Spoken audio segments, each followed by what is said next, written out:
Pues muy buenas noches a toda nuestra comunidad de Fundación Integral para la Salud Emocional y Mental. El día de hoy tenemos a una invitada muy especial, conmemorando justamente este mes del maestro, del Día del Maestro. Tenemos como invitada a la maestra Magdalena Ibáñez. Ella es licenciada en Pedagogía por la Universidad Nacional Autónoma de México. Tiene una maestría en Ciencias de la Educación por la Universidad del Valle de México.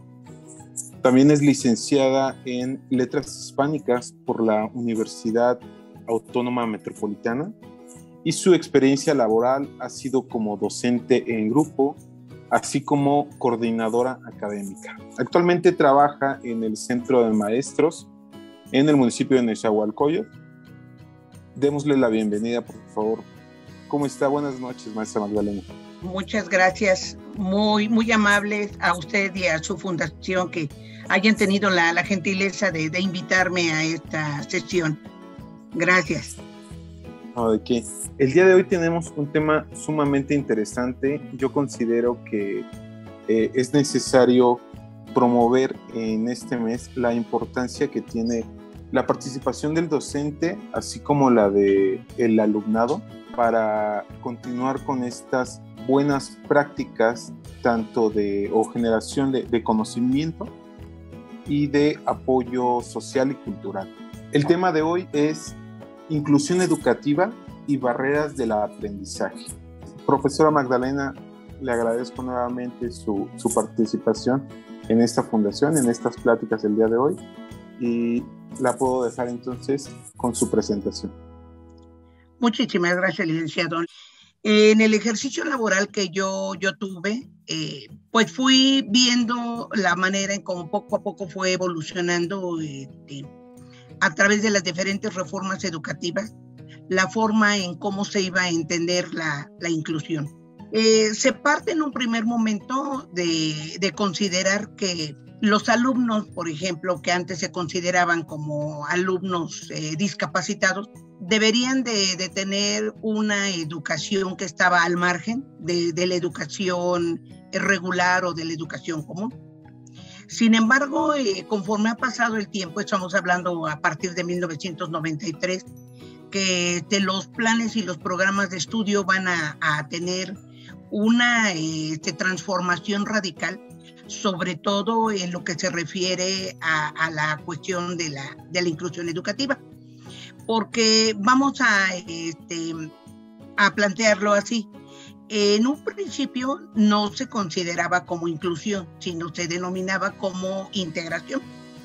A partir de los cambios que ha habido en la concepción de la práctica docente y de la práctica educativa, se fue evolucionando en el término hasta llegar a considerarlo como una inclusión. ¿Por qué? Porque de hecho, aunque los alumnos tuvieran capacidades diferentes o tuvieran discapacidades tanto intelectuales como psicomotoras, los alumnos tarde o temprano tenían que ingresar a una escuela común, en donde ellos tuvieran también la oportunidad de aprender lo que iban a aprender los alumnos en el nivel básico. De ahí entonces que ya a partir del 2011, los conceptos ya que se dedican a todo lo que es la diversidad educativa van a considerar también el término de inclusión. De ahí que la inclusión significa que los centros educativos se comprometan a realizar un análisis crítico sobre lo que se puede hacer para mejorar el aprendizaje y sobre todo hacer el énfasis de la participación de todo el alumnado en la escuela y en su localidad. Entonces, esta inclusión se concibe como un conjunto de procesos orientados a eliminar o minimizar las barreras que limitan el aprendizaje y la participación de todo el alumnado. Las barreras, al igual que los recursos para reducirlas, se pueden encontrar en todos los elementos y las estructuras del sistema dentro de las escuelas, en la comunidad y en las políticas locales y nacionales. De hecho, esto se establece a partir de que se lo establece la UNESCO en el año de 2003. ¿Sí? De ahí que se parta también de una concepción completamente diferente. ¿Por qué? Porque aquí Mafalda se queda sorprendida porque dice prohibido pisar el césped. Y ella se pregunta, ¿y la dignidad? ¿No? Porque precisamente a partir de que se habla ya de los derechos humanos y del ejercicio de la educación, que es uno de los derechos humanos inalienables y fundamentales, hablan también de esa dignidad humana, en la que es un sentimiento que se inculca y se apega a nosotros por el solo hecho de que somos seres humanos. ¿Sí? Entonces, ¿cómo es posible que muchos de las personas que han vivido con discapacidad queden relegadas, queden marginadas y que no puedan ellos tener acceso a la educación, siendo que esto es una de las primeras atenciones que debe de recibir? Cuando nosotros hablamos de la sociedad, necesitamos pensar que todos los que estamos dentro de esta sociedad debemos de tener los mismos derechos y las mismas oportunidades. Entonces, ¿cómo es posible hacer una sociedad más incluyente, con mayor equidad? De ahí que el desafío fundamental consista en construir sociedades más inclusivas, justas e igualitarias. Y entonces debemos hacerlo a través del desarrollo de sistemas educativos de calidad, más inclusivos y más sensibles a la enorme diversidad de necesidades de aprendizaje que van a surgir a lo largo de la vida. ¿Sí? Y esto lo plantea Matsuura en el 2008. Cuando se habla precisamente de esta educación, vamos a desprender, y aquí viene incluso el acrónimo relacionado con uno de los sustentos básicos de la educación. Estamos hablando de una educación de calidad. Y para esto va a ser necesario que nosotros retomemos la comunidad en la que se desarrolla, las oportunidades que se van a dar a través de la equidad, que debe de ser una educación con excelencia. Y de excelencia, ¿por qué? Porque se pretende que todos los seres que participan, los seres humanos que participan, deben de tener las mejores oportunidades de aprendizaje. Por consiguiente, esa inclusión va a radicar no solamente en favorecerles herramientas, sino en diseñar estrategias en las que ellos puedan también participar en las diferentes dimensiones. Si esto lo hacemos de esa manera, también estamos hablando de los derechos humanos y por consiguiente la atención que se debe de dar en todos los niveles educativos. Por eso se habla de el nivel de educación básica, que comprende preescolar, primaria y secundaria. Con esto se cierra también la diversidad, porque estamos hablando no solamente de las oportunidades a personas que viven con discapacidad, una discapacidad orgánica, psicomotora o intelectual, sino también por la diversidad cultural, la diversidad de género, religiosa, etcétera, ¿sí? Entonces, por eso es fundamental hablar de esa calidad. Hemos observado que antes la educación especial, cuando se hablaba de educación especial, estaba dirigida a personas que por X motivo, por cuestiones a veces orgánicas, a veces como secuela de alguna situación de accidente y demás, quedaban con ciertas limitaciones físicas, que no podían participar de una manera directa en actividades comunes, y esto sobre todo se daba en las escuelas. Entonces, cuando ya se habla de educación inclusiva, se van a retomar tres pilares fundamentales, porque se requiere también de hablar de una participación. Esto implica que para poder participar, el ser humano tiene que ser reconocido y uno también tiene que aceptar al otro en cuanto que es diferente de nosotros. Y lamentablemente muchos de las personas que se encontraban en educación especial, tal parecía como que a veces no eran aceptados de una manera total, vamos a llamarle así. ¿Por qué? Porque siempre se hacía el énfasis a la diferencia en cuanto a su condición. Y esto promovía también que no lo pudieran integrar a todas las demás actividades que se realizan. Esto no lo puede hacer porque no te puede desplazar, esto no lo puede hacer porque él no puede ver, esto no lo puede hacer porque él no puede oír, etc. Sin embargo, ya ahora que sabemos que cada uno de ellos va a tener la propia forma de integrarse o de incluirse dentro de los grupos sociales, también las personas vamos a aprender a respetar esto. ¿De qué manera? Bueno, ahora ya existe el lenguaje, por ejemplo, de señas, existen también digamos, el contacto físico en cuanto a la forma de saludar, de expresar el afecto, lo puede uno hacer de una manera mucho más abierta, porque estas barreras, estos impedimentos, a veces no permitían que esta participación fuera tan abierta, ¿no? Entonces, aquí retomamos un autor que habla en el 2002 que dice: yo participo contigo cuando tú me reconoces como una persona semejante a ti y me aceptas por quien soy yo. Esto es fundamental para el aprendizaje. Yo tomo en cuenta que está presente el otro. Yo participo con él a través de comunicarme, de entenderlo, de comprenderlo, y de esta manera, tan solo como docente, yo también propicio las condiciones para que pueda tener esa condición de permanencia dentro de la comunidad de aprendizaje. Esto pues ha requerido también de ver la transformación que han sufrido los planes y los programas de estudio, los marcos legales, los marcos normativos que existen ahora para hablar también de educación inclusiva. Entonces, esto va siempre a tener una situación de divergencia en ocasiones. ¿Por qué? Porque se busca la participación, pero desafortunadamente es una constante que a veces sí también se tienda a hacer esa exclusión. Entonces, nosotros debemos de trabajar como docentes porque estas comunidades educativas se desarrollen climas favorables para ese ejercicio. Entonces, ¿cómo voy a sentirme bien? O sea, ¿yo cómo me voy a sentir bien y cómo voy a posibilitar que el otro se sienta bien? Bueno, a través de reconocer su autoestima, su bienestar emocional y su reconocimiento. En ocasiones pensamos que el hecho de permitir que alguien se incorpore a un grupo, ya está uno pensando que sí se siente bien. Sin embargo, si a esa persona no se le propicia comunicación adecuada, si no se propicia que pueda desarrollar actividades con los demás, pues en cierto modo también nosotros no estamos favoreciendo el sentimiento de bienestar. Ahora bien, ¿cómo se va a formar parte? Bueno, se forma parte de una comunidad a través de relaciones positivas con iguales.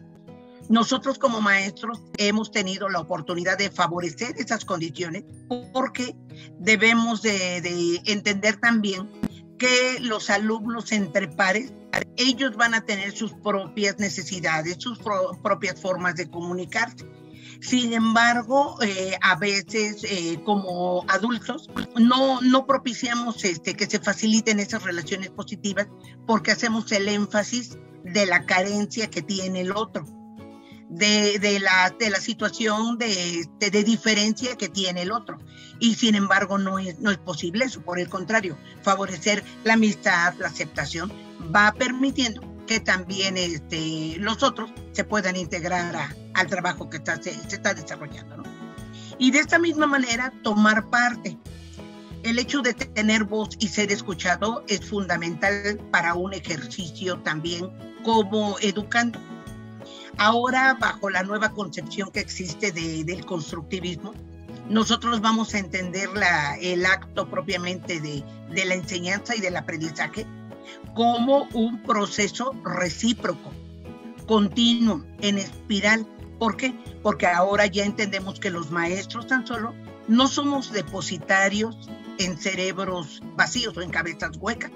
Nosotros no estamos dando tampoco recetas de cocina que se puedan aplicar en todos los grupos y con todos los alumnos, no, porque precisamente el hablar de diversidad pues nos va a permitir también a nosotros como maestros entender que cada quien aprende diferente porque tiene orígenes diferentes, se ha educado en contextos diferentes, tiene una cultura diferente. Entonces debemos de favorecer nosotros condiciones para que todos puedan participar y también puedan dialogar, que es una de las cuestiones más difíciles, se puedan negociar y de esta manera también se puedan tomar decisiones. Si nosotros lo entendemos de esta manera, vamos a poder observar a veces que se requiere de etapas dentro de un proceso, porque desafortunadamente como seres sociales que somos, no solamente dentro de la escuela vamos a tener esas condiciones de participación. Esas condiciones también se deben de presentar en la misma sociedad. Y lo observamos ahora como ya existen rampas para las personas que requieren una silla de ruedas, como existen ahora en las líneas del transporte público y los colectivos, ya lugares específicos con el sistema braille para que puedan ayudarles a las personas que viven con baja visión, ¿sí? Como existen ciertos lugares para que las personas que viven con discapacidad, pues puedan tener esa flexibilidad, ese acceso. Y por consiguiente, pues estas etapas se van a ir superando. Desafortunadamente, por cuestiones culturales, a veces sí existe el menosprecio. Y ahora vemos que pues no es solamente con las personas que a veces viven con una discapacidad física o una discapacidad intelectual. Desafortunadamente se hace incluso con personas que tienen diferencias religiosas, diferencias culturales, diferencias de color de piel, etcétera. Entonces, estos fenómenos continuamente van a estar permeándose, ¿no? El menosprecio, la marginación, la manipulación, incluso hasta a través de los mismos medios de comunicación. A veces ya ideológicamente se bombardea también por un prototipo de color de piel, por un prototipo de color de cabello, por un prototipo de color de ojos, y de esta manera nos bombardean y desafortunadamente pues aparecen también situaciones de manipulación. Sin embargo, nosotros como maestros dentro de la escuela sí podemos ir cuestionando, criticando, aportando a través de diferentes debates todas estas situaciones que se presentan socialmente, ¿no? Pero todo esto pues tiene que ser dentro de una buena convivencia dentro de la escuela. El reto aquí sería el aprendizaje. Los maestros actuales dentro del sistema público ya ahora tienen ellos aspectos normativos, aspectos legales que se deben de respetar. Incluso dentro de la formación de los docentes actuales, algo que se hace una especificación son las dimensiones de los perfiles docentes. Y dentro de esos perfiles docentes, una de las dimensiones más sobresalientes es centrar su atención en los intereses del alumno, las necesidades del alumno. Entonces, una educación que no favorezca o que no pueda posibilitar esa educación, pues sería una condición que estaría equivocada. ¿Por qué? Porque el alumno tiene que aprender para poder identificar también cómo se está respondiendo a sus necesidades. Entonces, a veces los alumnos que tienen pues ciertas condiciones de vulnerabilidad son los alumnos que presentan condiciones de discapacidad. A veces los menos favorecidos también son por sus orígenes culturales, por sus orígenes económicos de clases bajas, son mucho más vulnerables también a presentar más barreras del aprendizaje. Entonces, ¿cómo pudiéramos dar estrategias o cómo pudiéramos posibilitar solucionar este dilema, ¿no? ¿Qué tendríamos que hacer? Bueno, los maestros hemos diseñado diferentes estrategias que se sustentan el artículo 3º constitucional, ¿sí? Que es, son los principios filosóficos y que se reconocen como los 4 pilares de la educación. Entonces, en estos pilares de la educación, uno de los pilares habla de conocer. Entonces, todos los conocimientos, toda la posibilidad que hay de aprender, no solamente va a ser en una cuestión informativa, sino va a ser precisamente en un saber que le permita a esta persona ser diferente, mejorar su entorno y siempre buscar mejoras en su persona. Entonces, ¿cómo lo voy a hacer? Bueno, esa educación entonces también me debe de permitir saber hacer las cosas. No basta con que yo las conozca, las sepa o tenga la información, sino yo las debo de saber hacer. ¿Para qué? Para que también me permita convivir con los demás y yo brindar los conocimientos que yo poseo y pues mejorar de esta manera la sociedad en la que yo vivo.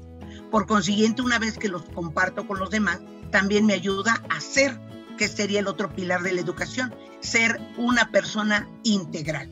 Y al hablar de esta educación, pues estamos hablando de la educación que se recibe en el nivel básico.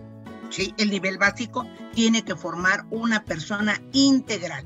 Va a formar un ser que se denominaría antes como un ser biopsicosocial. No solamente es un ente viviente, no es una cuestión orgánica, tiene que ser también un ser pensante y un ser que sea capaz de relacionarse con los demás. Entonces, de esta manera, cuando nosotros hablamos de educación inclusiva, vamos a favorecer también en la población que por alguna condición de discapacidad, que viva con discapacidad, que viva con alguna condición de vulnerabilidad por su cultura, por su religión, por su raza, por su color de piel, tiene que aprender también la forma en cómo va a aprender a conocer, a ser, a convivir con los demás y a ser como persona. Entonces, de ahí que esa educación va a ser entendida como una educación inclusiva, considerada aquí, se hace la analogía, como un viaje, porque no es una forma congelada, vamos a llamarle, de aprendizaje, no, sino va a ser una constante oportunidad por mejorar, porque de esta manera ella también va a mejorar a la comunidad a la que pertenece. Y esta transformación del sistema educativo va a favorecer que las escuelas sean mejores, porque esta escuela va a ser para todas y para todos. Entonces, aquí viene uno de los retos a los que nos vamos a enfrentar siempre como docentes. Bueno, ¿estamos dispuestos a hacerlo? ¿Sí? ¿Y qué implicaría el hecho de estar dispuesto a hacerlo? Pues en el caso de nosotros como maestros, vamos a estar dispuestos a un continuo aprendizaje, porque por el hecho de ser docente no quiere decir que lo dominamos todo, o que somos unas cajas con un bagaje intelectual tremendo, pero somos incapaces de compartirlo con los demás, ¿no? Los maestros precisamente necesitamos buscar las estrategias, los caminos, las condiciones, los climas para favorecer que verdaderamente esta educación sea inclusiva. ¿Hay voluntad política? Sí hay voluntad política, porque todo esto se sustenta en planos legales, normativos, con el sustento filosófico. Y yo creo que aquí el compromiso va a ser que como docentes los entendamos, que como docentes también los llevemos a la práctica y posibilitemos que nuestros alumnos también lo puedan entender como tal. Ahora, ¿qué necesitaremos para la travesía? Esta travesía se compara mucho como cuando va uno a los viajes diferentes. No todos los climas son iguales, no todos los caminos son iguales, no todos los lugares a donde vamos son iguales. Entonces van a haber condiciones en las que va a haber un calor insoportable y necesitamos guarecernos debajo de un árbol, ¿verdad?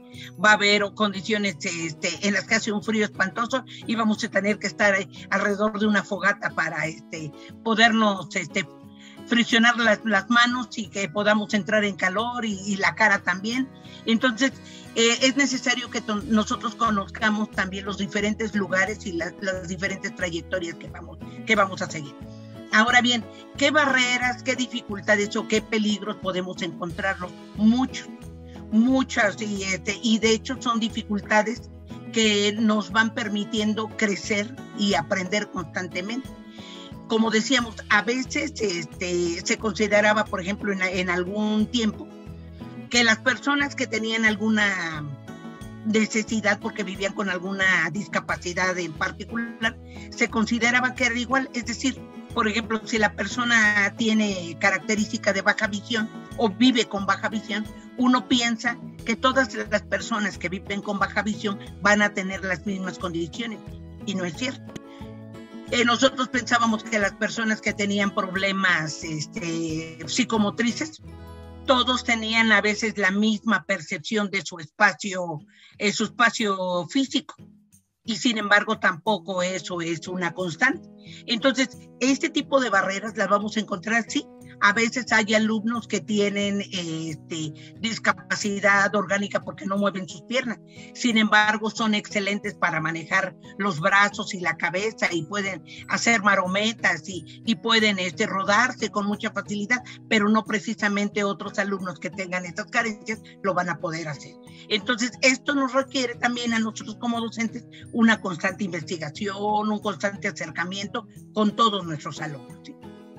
Entonces, ¿qué guías tenemos disponibles? Bueno, tenemos muchas guías disponibles, y de hecho dentro de la SEP existen materiales específicos que hablan de todo lo que son las carencias por discapacidades orgánicas que tengan los alumnos. Sin embargo, pues sí se requiere el apoyo de otros profesionales para que nosotros como maestros nos orienten para que podamos diseñar idóneamente este tipo de estrategias para los alumnos, ¿no?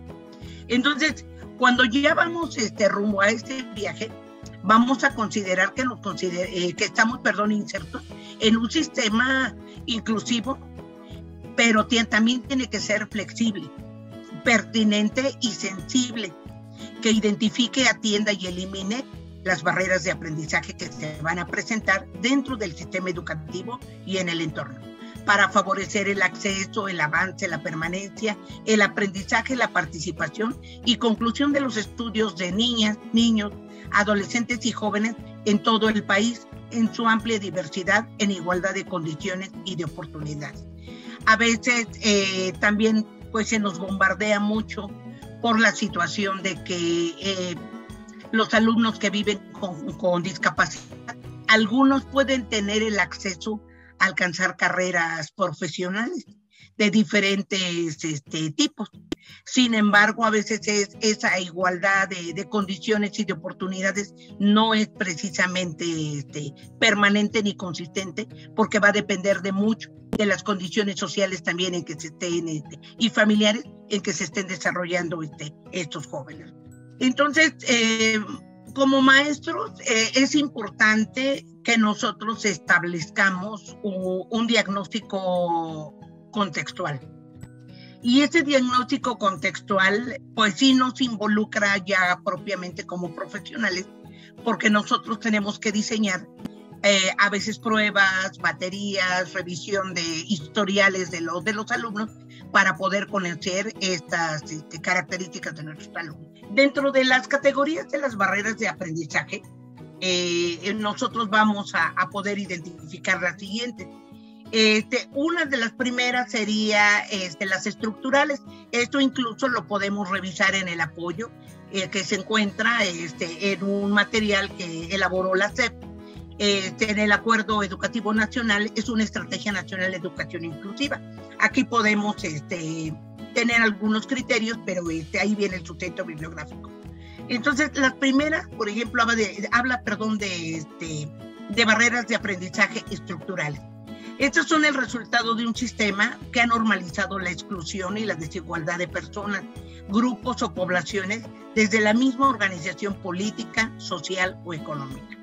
Desafortunadamente, ha costado trabajo incorporar situaciones en las que, por ejemplo, las personas tienen necesidad de acudir a ciertas instituciones educativas y resulta que en estos lugares no están las condiciones de material, de infraestructura para ello.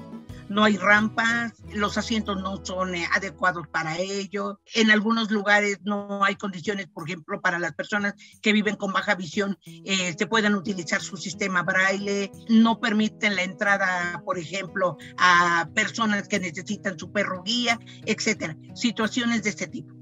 Entonces, a veces nosotros ya lo normalizamos y consideramos, bueno, es que no lo han autorizado, no ha habido oportunidad, no ha habido el recurso, como que siempre se antepone esa situación como una forma de justificar esa exclusión, ¿no? Las otras barreras son las normativas, son las que derivan de leyes, ordenamientos, lineamientos, disposiciones administrativas, políticas, principios o programas que directa o indirectamente impiden o desprotegen condiciones posibles al acceso efectivo para la educación, ¿sí? En su sentido más, pues más abierto, ¿no? Vamos a llamarle así.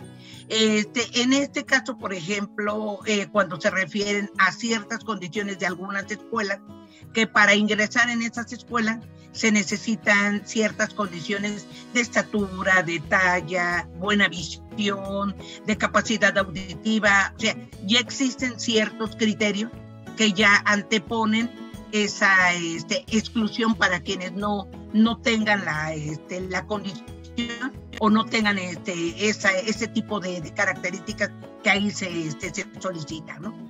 Y las otras barreras serían las didácticas. Estas se refieren mucho a todo lo que son las acciones que están pues predeterminando también la evaluación de los aprendizajes culturalmente pertinentes y que corresponden al ritmo, porque no corresponden al ritmo ni al estilo del aprendizaje del educando, y que se caracterizan por desarrollar bajas expectativas académicas en relación con el sector de los educandos. Y aquí, digamos, como nosotros como docentes de educación básica, aquí es una de las, digamos, de las incidencias que nosotros pudiéramos tener de forma más continua. Nosotros como docentes tenemos un criterio también para considerar algo que se denomina adecuación curricular. Es decir, que los contenidos y los temas del programa, de los planes de estudio, nosotros debemos de posibilitarlos, de diseñarlos, de ajustarlos a las condiciones de características de los alumnos que presentan alguna característica de discapacidad. Y esto se hace con un sustento basado precisamente en el diagnóstico que ya se le hizo al alumno. Porque a veces los alumnos, por cuestiones normativas, y bueno, pasamos a la cuestión normativa, el alumno puede tener la promoción de un grado a otro, pero no precisamente tener el referente o tener la preparación correspondiente en su grado académico que avale precisamente el grado en el que él ingresa. Y esto hace que los maestros que reciben este tipo de alumnos pues desconozcan qué dominios tienen los alumnos, cuáles son sus habilidades, cuáles son sus competencias para poder diseñar de una manera oportuna, ¿sí? un nuevo acercamiento a los nuevos contenidos de aprendizaje que él debe de manejar, y por consiguiente esto sí lo debe de hacer a través del diagnóstico, ¿no? Entonces, es importante que nosotros como maestros, pues sí busquemos alternativas, y de hecho las buscamos para poder diseñar una adecuada educación inclusiva, ¿sí?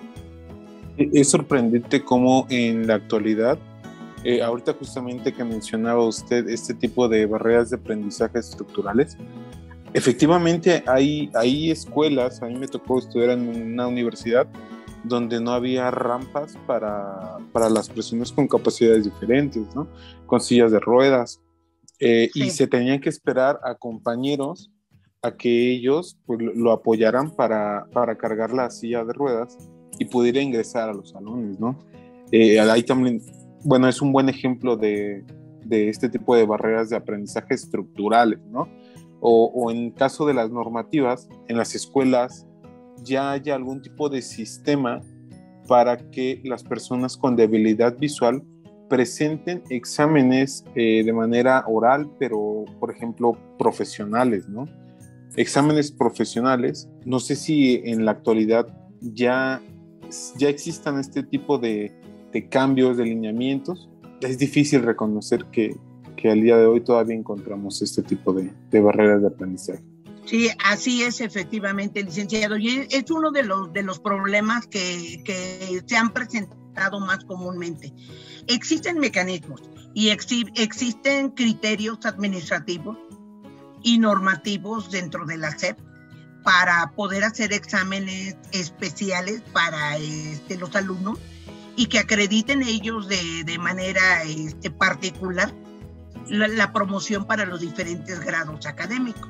Incluso esto a partir del 2011 tuvo muchas modificaciones ya normativas, porque también venía lo que era la equivalencia de los grados académicos, sobre todo cuando han venido alumnos del extranjero con diferentes grados académicos, o de algunos alumnos que por cuestiones religiosas o por cuestiones familiares son alumnos que no han sido alumnos escolarizados y que ellos reciben la educación dentro de la familia. Entonces los papás se han encargado de que ellos aprendan la lectoescritura, las matemáticas básicas, los contenidos de ciertas asignaturas.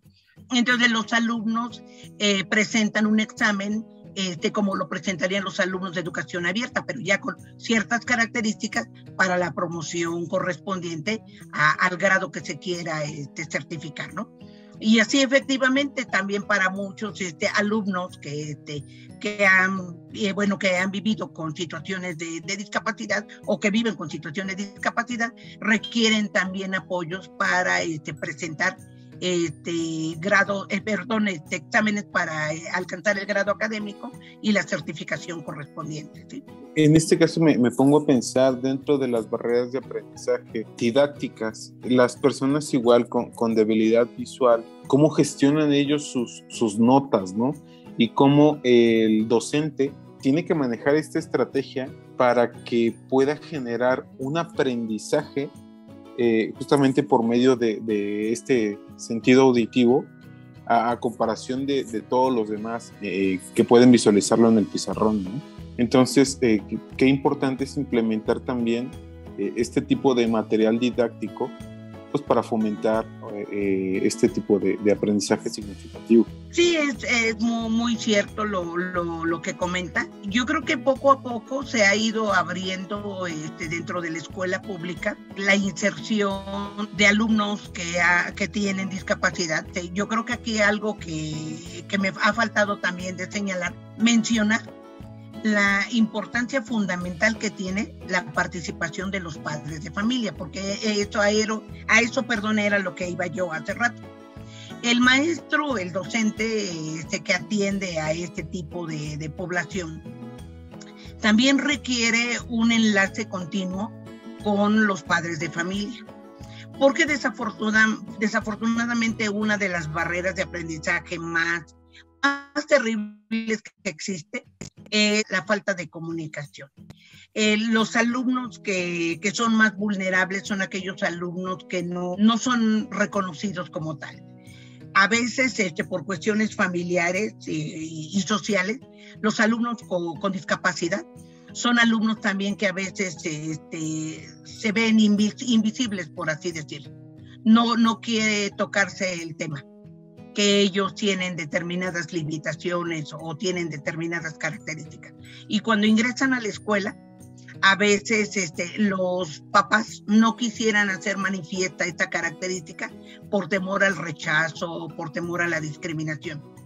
Y si el maestro, el docente, no tiene una preocupación consistente sobre este tipo de alumnos, el alumno empieza a recibir también la discriminación y la exclusión dentro de la comunidad educativa. Porque hasta que no entendemos al otro, no podemos saber también cómo nos vamos a comunicar.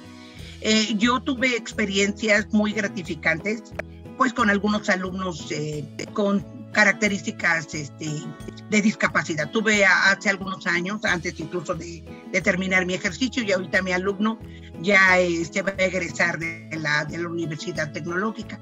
Este alumno vive con una condición de enanismo. Entonces, el alumno, desde que ingresó a la secundaria donde yo, fue de las últimas escuelas donde yo trabajé, los padres de familia siempre estuvieron en contacto con todos los maestros y con nosotros como autoridades, precisamente para exponernos las diferentes situaciones a las que el alumno se presentaba por su característica. Sin embargo, cabe señalar, y esto es algo pues muy loable, es que los padres de familia siempre le brindaron la oportunidad a este muchacho de aceptar la condición que él tenía. El alumno se desenvolvía como cualquier otro alumno, bromeaba, jugaba, se incorporaba con sus compañeros, ¿sí? Siempre fue un alumno aceptado y querido por sus características como persona. El chico también amable, afectuoso, agradable, empático. Entonces, esto favorece mucho también el tipo de relaciones sociales que se establecen. Porque como podemos observar ahora, dentro del plan de estudios actual de educación pública, existe algo que se denomina desarrollo de las habilidades socioemocionales. Entonces, en este desarrollo de las habilidades socioemocionales, nos habla de que es importante desarrollar y generar en cada uno de los educandos el sentido del autoconocimiento. Yo debo de conocerme, yo debo reconocer mis habilidades y mis competencias para poder interactuar con los demás. Pero de esta manera existe también una autorregulación. ¿Por qué? Porque yo conozco también el alcance de mis emociones, de mis sentimientos, de las manifestaciones que yo puedo tener de mis inconformidades y la manera como lo voy a negociar o a dialogar con los demás. Para generarme, ¿qué? Algo que se denomina autonomía. Y esta autonomía favorece mucho los criterios de madurez que deben de existir también en los seres humanos. Y a veces, bueno, eso me lo reservo yo como una cuestión muy particular. A veces se quiere confundir, por ejemplo, que el adolescente, yo que trabajé más de 30 años con adolescentes, ¿sí?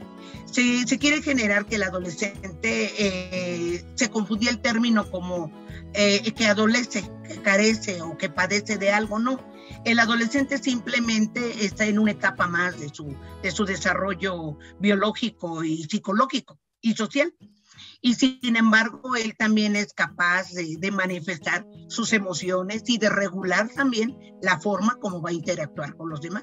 Lógicamente que si él ha vivido en un sistema familiar y social en el que a través de la violencia genera la forma de dialogar con los demás, pues reproduce los modelos también de arbitrariedad, de grosería y demás, ¿no? Entonces, esto lo manifiesto porque al hablar de autonomía, también habla de esa madurez que se debe de generar en las personas que tienen alguna situación de discapacidad, porque no es generar la conmiseración de los demás, no es generar el consentimiento o el apapacho de los demás, no, sino debo de también reconocer yo hasta dónde puedo llegar, qué es lo que voy a hacer y cómo me voy a comunicar con los demás por lo que yo necesito, ¿no?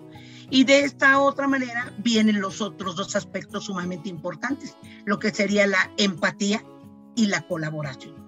Estas 5 habilidades socioemocionales son las que se generan ahora dentro del sistema educativo. Y la educación precisamente lo va a favorecer para que este ciudadano o esta persona se convierta, en un ciudadano positivo, asertivo, acorde al sistema en el que se encuentra, ¿no? Entonces, ¿cómo vamos a posibilitar que nuestros alumnos puedan ejercer sus derechos, puedan manifestar sus opiniones, puedan inconformarse cuando exista alguna situación de violación o de negación o de ultraje a sus derechos? Pues solamente se hace a través de que él también se autorregule, que él sea autónomo, que conozca y que sea capaz también de compartirlo con los demás, ¿no? Entonces, esto viene a la situación, ¿por qué? Porque en este caso de mi alumno Arturo, que yo digo, probablemente en este año o el año pasado fue cuando egresó de la universidad, pudo alcanzar él una carrera a nivel de ingeniería. Y todos sus compañeros siempre tuvieron de él el recuerdo de una buena empatía y un sentido de colaboración extraordinario, ¿no? Entonces, si nosotros favorecemos como docentes que nuestros alumnos también aprendan a desarrollar estas habilidades socioemocionales, pues ya hemos alcanzado también otros niveles para una mejor educación, ¿no? Qué importante tema esta perspectiva del desarrollo psicoemocional para trascender el aprendizaje en los alumnos, ¿no? Y cómo nosotros, como alumnos, podemos fomentar o podemos participar en la propia mejora educativa pues de nuestro salón, de nuestros iguales, ¿no? Qué interesante. Claro, sí. Nosotros como maestros lo sabemos y de hecho dentro del marco de la excelencia en la enseñanza y la gestión escolar en educación básica, vamos a considerar lo que se denominan las 4A, y la primera es la asequibilidad. Esto se refiere a la gratuidad y a la obligatoriedad que debe de tener la educación. Nosotros cuando recibimos la educación y la impartimos nosotros como docentes, debemos de entender lo que es un derecho y además constitucionalmente está establecido como gratuito y obligatorio. Entonces nosotros como docentes no estamos haciendo el favor, ni estamos condicionando por el ejercicio que hacemos, no, lo hacemos porque tenemos un fundamento legal para ejercerlo.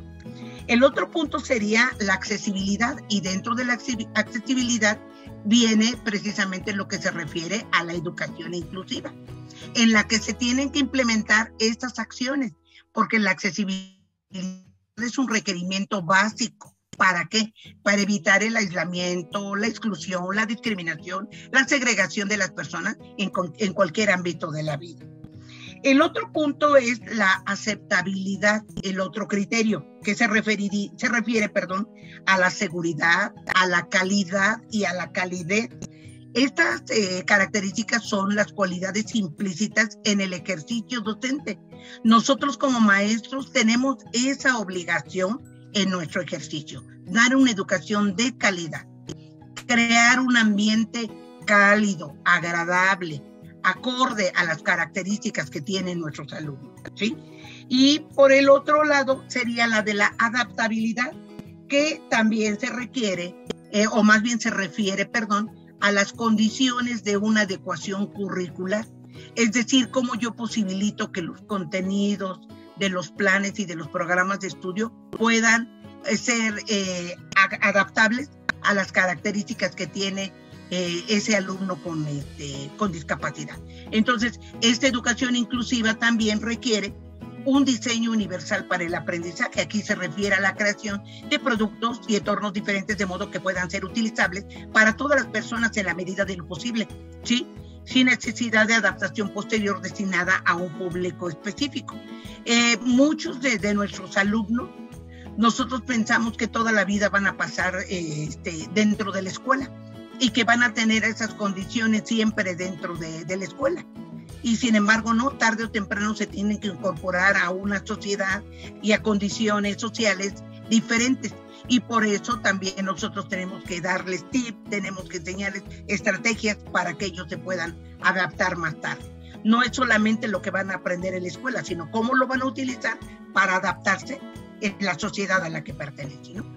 Entonces, estos ajustes razonables, que son las modificaciones y las adaptaciones necesarias adecuadas, no como una carga desproporcionada o indebida, cuando se requieren en un caso particular, para garantizar a las personas el goce o el ejercicio en condiciones, en igualdad de condiciones con las demás y de los derechos humanos y las libertades fundamentales. Aquí esto se refiere también a que a veces incluso hasta las personas comunes o los alumnos comunes desconocen hasta dónde tienen ellos ese potencial para hacer valer sus derechos.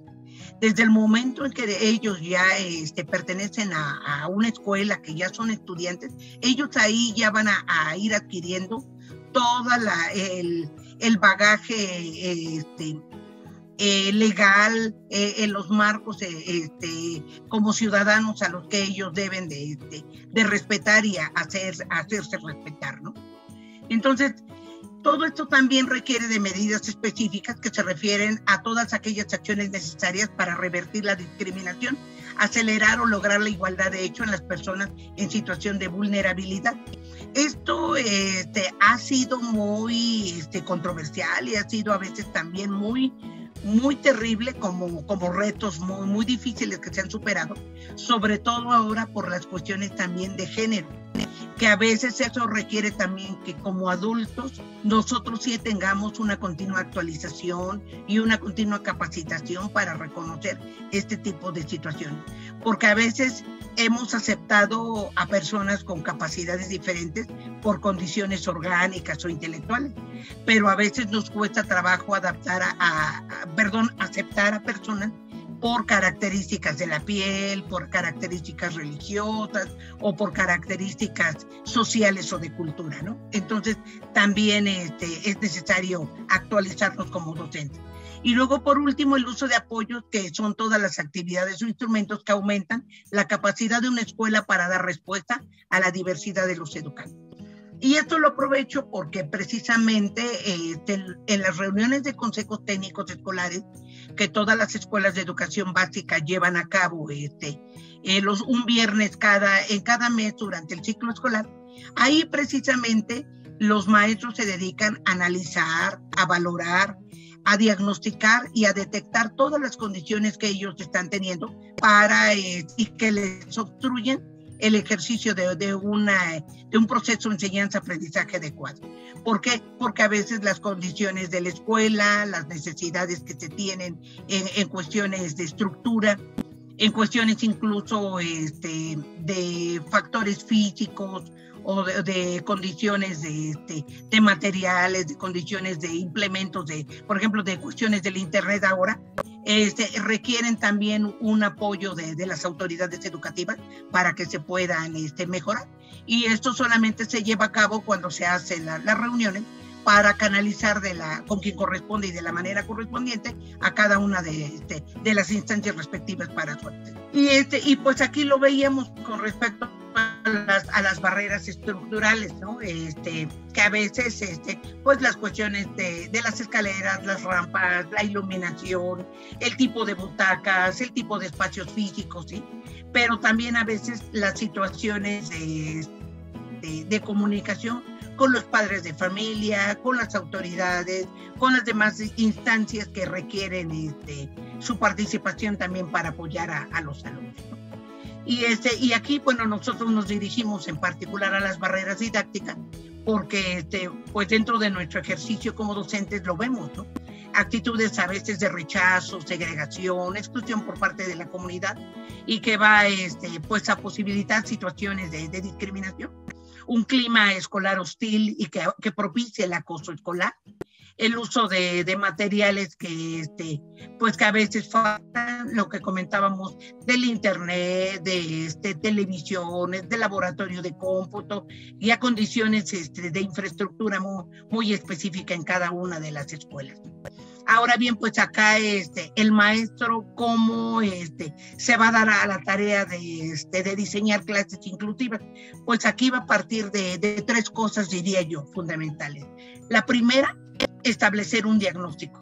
Y este diagnóstico debe de estar lo más cercano, lo más preciso con respecto a las características del alumno con capacidades diferentes o que vive con discapacidad y los alumnos que requieren una atención por situaciones de vulnerabilidad, ¿no? El otro punto, al diseñar también estas clases inclusivas, debemos de favorecer lo que habíamos comentado, el desarrollo de las habilidades socioemocionales y propiciar que independientemente de los contenidos o temáticas que se manejan por los programas de estudio, se deben de favorecer que los alumnos también se involucren que sean capaces de crear proyectos, que sean capaces de investigar, que los alumnos también siempre vayan a la búsqueda de conocimiento. No pensar que los alumnos nada más son depositarios de información, no, sino que ellos puedan promover con lo que ellos están estudiando, con lo que ellos están aprendiendo, con el dominio que tienen de sus contenidos y de sus saberes, cómo lo van a aplicar a sus realidades, cómo lo van a aplicar a su vida diaria, ¿no? Y bueno, de esta manera, pues ya sería la situación también de la evaluación. En los criterios de evaluación, nosotros los debemos de entender como ciertas etapas, digamos, de cierre de los procesos, del proceso de enseñanza-aprendizaje, pero que ni son terminales ni son definitivas, son nada más como referentes para ver qué tanto avanzan. Por eso ya en la educación actual se evalúa a través de rúbricas, a través de criterios en los que permitan también que el alumno pueda autoevaluarse, y de hecho así se entiende lo que es la autoevaluación, que es lo que el alumno va a valorar en sí mismo, ¿sí? La coevaluación, cómo valora a sus pares y sus pares cómo lo valoran a él, y la heteroevaluación, que es la evaluación que hace el maestro y con la cual también participa o manifiesta los alcances que tiene el alumno en sus avances de aprendizaje, ¿sí?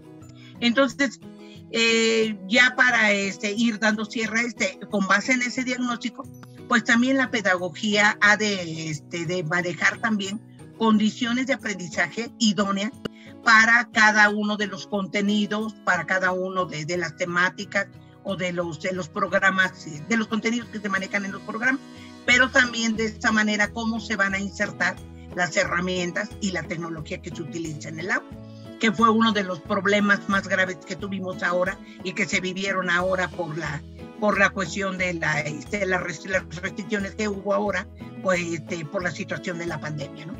Entonces, ¿cuántos alumnos tuvieron situaciones de deserción porque no tenían internet, porque no tenían un celular, porque no tenían un equipo de cómputo? Y eso también forma una barrera mucho más grave, y por la cual muchos alumnos también se vieron obligados a quedar marginados o quedar rezagados, ¿no?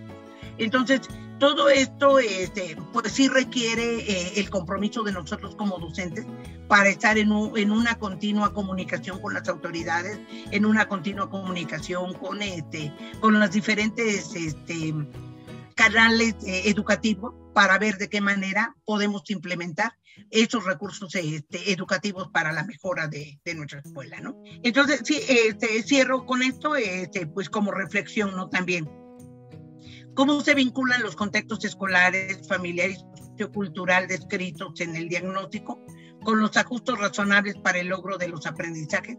Pues aquí sí viene como un continuo reto, porque las condiciones de cada escuela son diferentes. Y ya ven que en un principio les comentaba yo, no podemos dar recetas de cocina y tampoco pensar que los grupos, las comunidades o las poblaciones son iguales. ¿Por qué? Porque cada una de ellas tiene diferentes orígenes, diferentes contextos, diferentes necesidades. Entonces, estos ajustes que nosotros vamos haciendo para alcanzar el logro de los aprendizajes van a ser graduales, pero que no perdamos de vista esto. Son graduales, pero no terminales. Forman parte de otro, y como en una espiral, cada vez van creciendo, cada vez se van desarrollando y cada vez se van afianzando con más seguridad el alcance que se tiene de estos logros, ¿no? Qué importante es este tema, no solamente para el sector docente. Yo destacaría mucho la participación, como usted decía, de los padres de familia, integrarnos dentro de esta perspectiva y planeación educativa para, pues, mejorar en este caso un aprendizaje no nada más a nuestros hijos, sino pues a la comunidad, ¿no? Yo llegué a trabajar con personas que venían de USAER y me decían que porque tuvieran síndrome de Down, otros padres de familia mencionaban que a lo mejor, y porque si está un niño con síndrome de Down con otros alumnos, llegasen a tener un retraso sus alumnos por tener nada más a un niño con síndrome de Down, ¿no? cómo es este prejuicio, este estereotipo de la inclusión educativa, en el cual se piensa que puede llegar a manifestarse como un retraso para los demás niños el que exista una persona con capacidades diferentes, ¿no? Entonces, es muy importante promover este tipo de educación. Yo le quisiera preguntar, ¿cuál es el papel predominante que fungen los padres de familia en el apoyo a estas estrategias? Pues aquí es un papel fundamental. De hecho, la tríada sí se concibe. De hecho, es maestro, padre de familia, alumno. Y de hecho, en este triángulo que nosotros conformamos, pues las acciones y las reacciones, pues van a ser siempre, vamos a estar involucrados los tres. No hay posibilidades de que nos podamos aislar o lo podamos pasar por alto. Y de hecho, sí existe una buena comunicación entre los padres de familia, los docentes y el alumno, se contribuye a que los alumnos puedan lograr sus aprendizajes hasta en los tiempos, vamos a llamarle así, de los alumnos comunes, porque es una de las características que también tenemos los seres humanos. Compensamos a veces las carencias que tenemos. A veces cuántos alumnos, por decir, que no tienen discapacidad física y no han aprendido a nadar, por ejemplo, ¿no? Y observamos que los alumnos que tienen a veces limitaciones con sus piernas o que no pueden mover sus piernas y con qué destreza maniobran sus brazos y se sumergen y se mueven dentro del agua, ¿no? Con una habilidad extraordinaria. Entonces, ¿cómo nos compensa también la carencia para aprender también a desarrollar otras habilidades, ¿no? Entonces, esta acción de los padres de familia es fundamental. Y un padre de familia que a su hijo, desde que es pequeño, le brinda esa seguridad, le brinda ese apoyo, va a lograr que su hijo siempre sea un hijo exitoso. Porque lamentablemente a veces de los alumnos comunes que no tienen carencias, pero que desafortunadamente han vivido en círculos familiares donde no se favorece esa expectativa, ese alcance por ser mejor, pues los alumnos tienen menos probabilidades de ser exitosos, ¿no? Entonces aquí sí es fundamental. Y de hecho los padres de familia dentro de las escuelas conforman algo que se denominan los consejos de participación social. Los padres de familia se involucran y ellos forman parte también digamos, de los agentes educativos externos que pueden favorecer también apoyos para la escuela. A través, por ejemplo, de los padres de familia se han recibido subsidios, apoyos de fundaciones, porque son padres de familia también que han sabido trascender. A partir de que sus hijos tienen alguna situación, ellos se han dado la tarea también de investigar, de buscar otras alternativas, de buscar otras estrategias para sus hijos, y eso beneficia mucho también a las comunidades escolares, ¿sí? Entonces es fundamental ahí, ¿sí?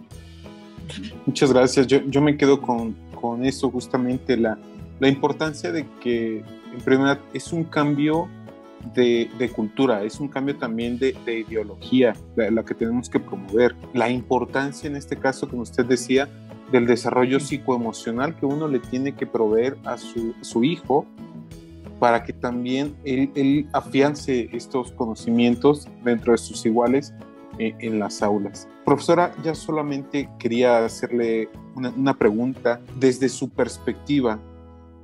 ¿Cómo considera que ayuda este tipo de pláticas y divulgación de la información a nuestra población?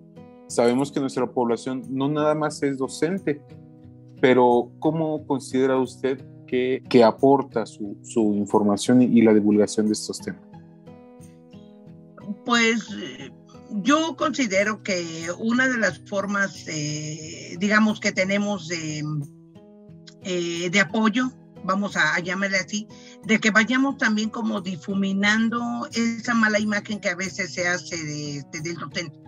Porque mucho tiempo empezó a generarse como una especie de guerra fría, vamos a llamarle así, de pensar que los maestros éramos como enemigos de los padres de familia, ¿no? Y de la misma manera, el padre de familia sentía al docente como un enemigo, como no un agente de apoyo, sino como alguien que vamos en contra de ellos, ¿no? Y sin ver que no, que somos colaboradores, que también nosotros tenemos la unión hace la fuerza y que tenemos que apoyarnos para poder mejorar las condiciones en las que tenemos en nuestras escuelas. Ahora, a través de estos pequeños contactos que tenemos, pues vamos enriqueciendo, porque a veces yo puedo tener la visión de la escuela de una manera, pero cuando ya escucho a alguien que sí está dentro del ejercicio, pues digo, pues con razón los maestros hacen tal o cual cosa, con razón los maestros, porque muchos decían que los maestros descansaban los últimos viernes de cada mes, como que imaginaban que ese día los maestros se la dedicaban en la recreación, en la diversión, ¿no? Precisamente es involucrar a la comunidad educativa para que analice, reflexione y brinde también estrategias y alternativas para su trabajo, ¿no? Entonces yo creo que estos espacios son vínculos de comunicación, de información y de acceso continuo. Vaya, ustedes lo han permitido y muchas gracias a la fundación que tan amablemente a través de su conducto pues me permitió compartirles pues esta pequeña plática, ¿no? Seguimos en contacto y esperamos que no sea la última vez que podamos platicar con ustedes. Y yo pues de la misma manera, pues con mucho gusto, compartí mis puntos de vista y pues también le dejo mi correo electrónico también, se lo dejo, para que después ya, si gustan que compartamos también algunos criterios, informaciones adicionales y demás, lo podamos hacer. Y pues en este caso a ustedes como profesionales, a usted y a los colaboradores de su fundación, pues también los aspectos bibliográficos, normativos y legales que fundamentan ahora la nueva escuela mexicana, ¿no? No, al contrario, le agradezco muchísimo que usted pueda brindarnos justamente de estos conocimientos. Yo creo que posteriormente le vamos a pedir de su apoyo justamente para profundizar este tipo de temas, por ejemplo, de la presentación, ¿no? Cómo se aprenden los alumnos, cómo se puede promover estos estilos de aprendizaje. Por mi parte sería todo. Le agradezco infinitamente su participación. Gracias a la comunidad por vernos y hasta luego. Muchas gracias, maestra.